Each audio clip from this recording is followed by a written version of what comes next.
Assalamualaikum warahmatullahi wabarakatuh. Halo semua, kami dari kelompok 5. Di sini kami akan menjelaskan tentang siklus perkembangan dan pertumbuhan mamalia. Secara umum, pola pertumbuhan dan perkembangan yang dialami makhluk hidup, termasuk mamalia, tidak jauh berbeda antara satu dan lainnya, di mana diawali dengan terjadinya pembuahan sel telur dengan sel sperma. Pun demikian dengan pola pertumbuhan dan perkembangan pada hewan.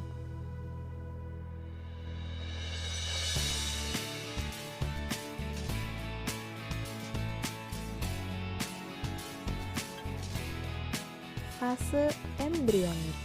Fase embrionik merupakan fase pertumbuhan dan perkembangan yang terjadi pada zigot hingga embrio. Selanjutnya, terjadi pembelahan zigot atau 2N menjadi embrio yang disebut embriogenesis. Kutub zigot sendiri terbagi dua, yaitu kutub animal dan kutub vegetal, di mana banyaknya kuning telur pada kutub akan mempengaruhi kecepatan pembelahan karena proses pembelahan terhalangi. Contohnya pada katak, kuning telur lebih banyak di bagian kutub vegetal. Fase embrionik sendiri terbagi menjadi beberapa tahap yang meliputi pembelahan sel, blastulasi, gastrulasi, diferensial, serta organogenesis. Yang pertama, pembelahan sel. Pembelahan sel merupakan proses pembelahan berdasarkan pola pembelahan kutub pada zigot. Pola pembelahan sel terbagi menjadi pembelahan sempurna, yaitu pembelahan membagi yolk, contohnya bulu babi dan katak. Yang kedua, pembelahan tidak sempurna, yaitu pembelahan tidak membagi yolk, contoh manusia dan ayam. Yang kedua, blastulasi.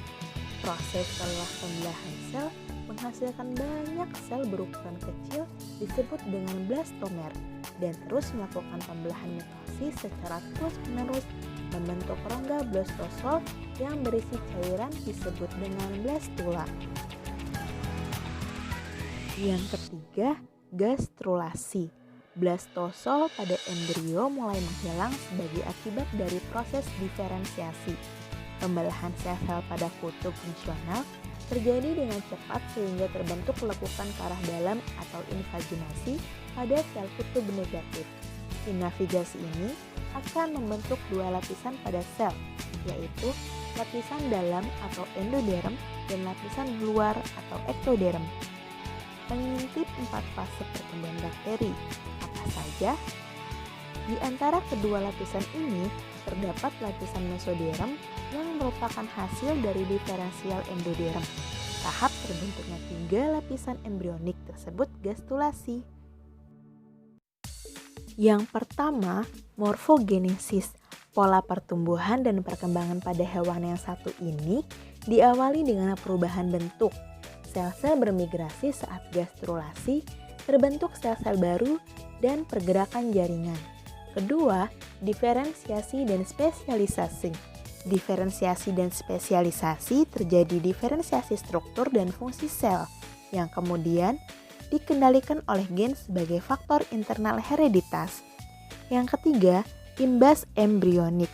Imbas embrionik terjadi saat sel-sel yang berdekatan mempengaruhi diferensiasi sel sebelahnya, bukan hanya mempengaruhi dari gen saja.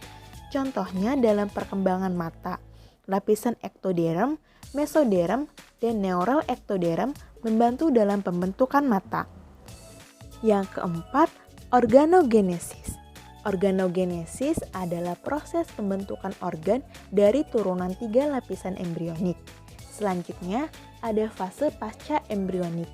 Fase pasca embrionik merupakan fase pertumbuhan dan perkembangan yang terjadi dari makhluk hidup dilahirkan atau telah menetas menuju kematangan individu hingga sempurna.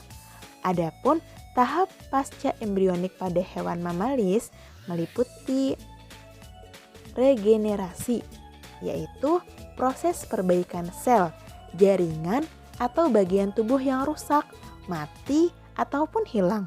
Perbaikan ini dikendalikan oleh sel-sel yang belum terdiferensiasi dalam tubuh hewan.